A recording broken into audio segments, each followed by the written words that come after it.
আসসালামু আলাইকুম। সংবাদে আপনাদের সবাইকে স্বাগত জানাচ্ছি। আমি ফিরোজ তোহা। শুরুতেই সংবাদ শিরোনাম। পুরোদমে ইরান, ইসরায়েল এবং নিরীহ ফিলিস্তিনিদের মাঝে ভয়াবহ যুদ্ধ চলছে হামলা পাল্টা হামলা। এরই মাঝে আমাদের হাতে এসে পৌঁছেছে যুদ্ধের সর্বশেষ গুরুত্বপূর্ণ সবথেকে তাজা আপডেট সংবাদ আপনাদের জানিয়ে দিব। প্রথমেই জানাবো, গাজায় ইসরায়েলি বোমাবর্ষণে আরও নতুন করে ৭৮ জন নিরীহ ফিলিস্তিনি নিহত। গাজায় সরকারি খাদ্য সহায়তা কেন্দ্র সহ বিভিন্ন স্থানে ইসরায়েলি বাহিনীর আগ্রাসনে একদিনে আরও নতুন করে ৭৮ জন নিরীহ ফিলিস্তিনি প্রাণ হারিয়েছে। এরই মধ্যে যুদ্ধবিরতির আলোচনায় নতুন গতি আসবে বলে আশাবাদী মার্কিন প্রেসিডেন্ট ডোনাল্ড ট্রাম্প। এরপর জানাবো, ইউভুক্ত দেশের মধ্যে এই প্রথম ইসরায়েলের ২ মন্ত্রীকে অবাঞ্ছিত ঘোষণা। ইউরোপীয় ইউনিয়নভুক্ত ইউ দেশগুলোর মধ্যে আনুষ্ঠানিকভাবে প্রথমবারের মতো ২ ইসরায়েলি মন্ত্রীকে অবাঞ্ছিত ব্যক্তি বা পার্সোনা নন গ্রাটা হিসেবে ঘোষণা করা হয়েছে। এদিকে সিরিয়াকে ভাঙতে দেব না বলছে তুরস্ক। ইসরায়েলকে এরদোয়ানের হুঁশিয়ারি। তুরস্কের প্রেসিডেন্ট রিসেপ তাইপ এরদোয়ান হুঁশিয়ারি উচ্চারণ করে ইহুদিবাদী ইসরায়েলকে বলেছে সিরিয়াকে ভাঙতে দেব না। তিনি ইসরায়েলের কড়া সমালোচনা করেছেন সিরিয়ার জনগোষ্ঠীকে সহায়তার অজুহাত বানিয়ে দেশটিতে আগ্রাসন চালাচ্ছে ইহুদিবাদী সন্ত্রাসী রাষ্ট্র ইসরায়েল। এদিকে ভারতের ৬০টির বেশি স্কুলে বোমা হামলার হুমকি। ভারতের রাজধানী নয়াদিল্লি ও বেঙ্গালুরুর ৬০টির বেশি স্কুলে ইমেইলের মাধ্যমে বোমা হামলার হুমকি দেওয়া হয়েছে। এই হুমকির পর ব্যাপক আতঙ্কের সৃষ্টি হয়েছে। তাৎক্ষণিকভাবে পদক্ষেপ নিয়েছে পুলিশ বাহিনী। দেশটির গণমাধ্যম এনডিটিভির এক প্রতিবেদনে এই তথ্য প্রকাশ করা হয়। প্রতিবেদনে বলা হয়েছে, দিল্লির ২০টি এবং বেঙ্গালুরুর ৪০টি স্কুলে এই ধরনের হুমকি পাঠানো হয়েছে বলে জানা গেছে। এবং সর্বশেষ জানাবো, সামনে আরেকটি লড়াই আসছে, আমরা প্রস্তুতি নিচ্ছি বললেন নাহিদ ইসলাম। জাতীয় নাগরিক পার্টি এনসিপির আহ্বায়ক নাহিদ ইসলাম বলেছেন, সামনে আমাদের জন্য আরেকটি লড়াই আসছে, সেই লড়াইয়ের জন্য আমরা প্রস্তুতি নিচ্ছি। বাংলাদেশ বিনির্মাণের এই লড়াই থেকে আমরা এক পাও পিছপা হব না। আমরা আমাদের সর্বোচ্চ দিয়ে মুজিববাদীকে বাংলাদেশের বুক থেকে তার কবর রচনা করব। মুজিববাদ মুর্দাবাদ, এটি আর বাংলাদেশের মানুষ কখনোই মেনে নেবে না।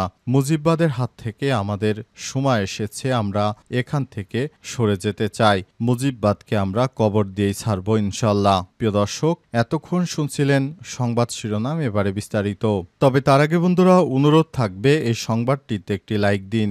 এই চ্যানেল আপনি নতুন হয়ে থাকলে আমাদের সংবাদটি দেখতে দেখতে চ্যানেলটি সাবস্ক্রাইব করে রাখুন। কমেন্ট করে বন্ধুরা আপনার মূল্যবান মতামত জানিয়ে দিন আপনি বিশ্বের কোন দেশ থেকে বা বাংলাদেশের কোন স্থান থেকে আমাদের সংবাদটি দেখছেন এবং শুনছেন। আর বন্ধুরা, গাজা যুদ্ধে আপনি যদি নিরীহ ফিলিস্তিনিদের ভালোবেসে থাকেন, কমেন্টে ইয়েস লিখে বিশ্ববাসীকে জানিয়ে দিন। সংবাদটি আপনার সোশ্যাল মিডিয়া ফেসবুকে শেয়ার করে বন্ধুদের দেখার সুযোগ করে দিন। এবারে বিস্তারিত। গাজা ইসরায়েলি বোমাবর্ষণে আরও নতুন করে ৭৮ জন নিরীহ ফিলিস্তিনি নিহত। গাজা সরকারি খাদ্য সহায়তা কেন্দ্র সহ বিভিন্ন স্থানে ইহুদিবাদী ইসরায়েলি আগ্রাসনে একদিনে আরও নতুন করে ৭৮ জন ফিলিস্তিনি প্রাণ হারিয়েছে। এরই মধ্যে যুদ্ধবিরতির আলোচনায় নতুন গতি আসবে বলে আশাবাদী মার্কিন প্রেসিডেন্ট ডোনাল্ড ট্রাম্পের। ফিলিস্তিনি সরকারি সংবাদ সংস্থা ওয়াফার বরাত দিয়ে আল জাজিরা জানিয়েছে, আজ দক্ষিণ গাজার রাফা একটি ত্রাণ বিতরণ কেন্দ্রের কাছে ইসরায়েলি হামলায় ত্রাণ নিতে আসা কমপক্ষে ৫ ফিলিস্তিনি নিহত হয়েছে।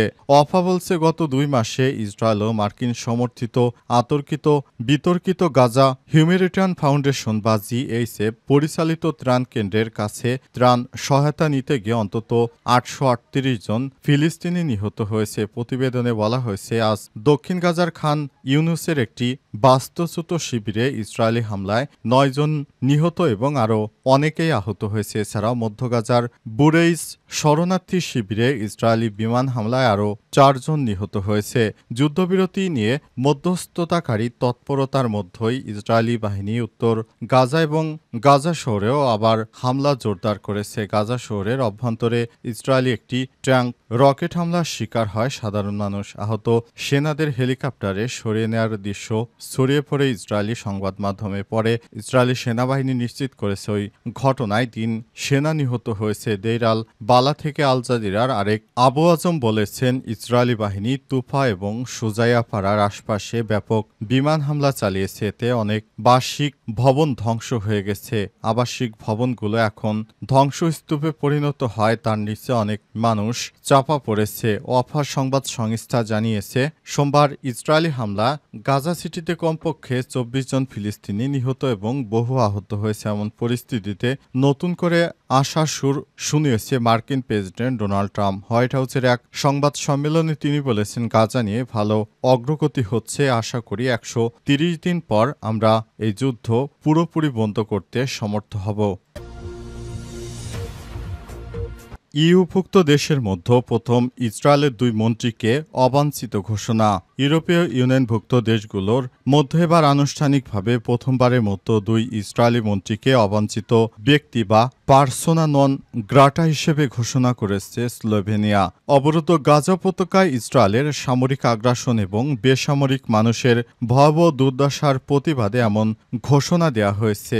স্লোভেনিয়ার পররাষ্ট্রমন্ত্রী তানিয়া ফায়ন বৃহস্পতিবার আজ এক সরকারি বিবৃতিতে জানিয়েছেন, আজকের মন্ত্রিসভার বৈঠকের পর আমরা সিদ্ধান্ত নিয়েছি ইসরায়েলের জাতীয় নিরাপত্তা মন্ত্রী ইতামার বেন গাভির এবং অর্থমন্ত্রী বেজালেল স্মেটিসকে এবার স্লোভেনিয়ায় পার্সোনা নন গ্রাটা ঘোষণা করা হবে। এই ঘোষণা স্লোভেনিয়ার পররাষ্ট্র মন্ত্রণালয়ের এক্স সাবেক টুইটার অ্যাকাউন্টে প্রকাশ করা হয়। খবর আনাদুল এজেন্সির। পররাষ্ট্রমন্ত্রী ফায়ন আরও বলেছেন, এই সিদ্ধান্ত ইসরায়েলি সরকারের উপর চাপ প্রয়োগের একটি মাধ্যম। সেই সঙ্গে তাদের আহ্বান জানানো হয়েছে যে গাজায় চলমান অসহনীয় পরিস্থিতির অবসান ঘটাতে হবে এবং বেসামরিক মানুষের দুর্ভোগ থামাতে হবে।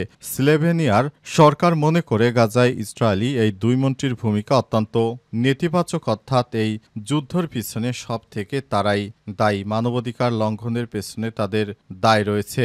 এ কারণে এই ২ ব্যক্তিকে এবার পার্সোনা নন গ্রাটা অর্থাৎ অবাঞ্ছিত ব্যক্তি হিসেবে ঘোষণা দেওয়া হয়েছে।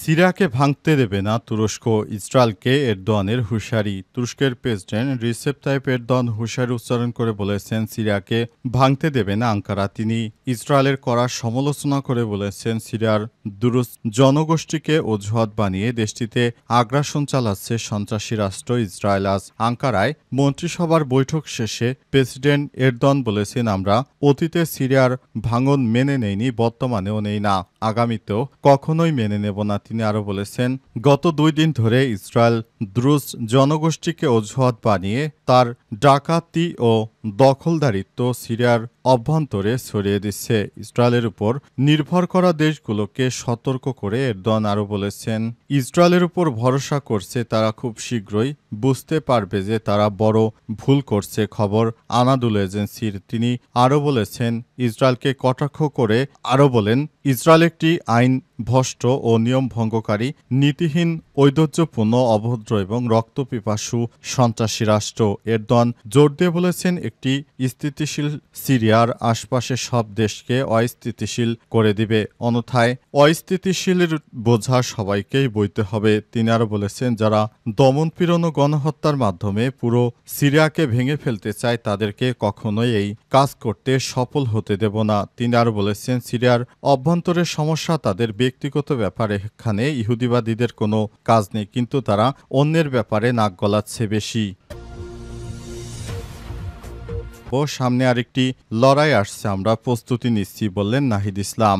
জাতীয় নাগরিক পার্টির এনসিপির আহ্বায়ক নাহিদ ইসলাম বলেছেন, আমরা জানি আমাদের সামনে আরেকটি লড়াই আসছে, সেই লড়াইয়ের জন্য আমরা প্রস্তুতি নিচ্ছি।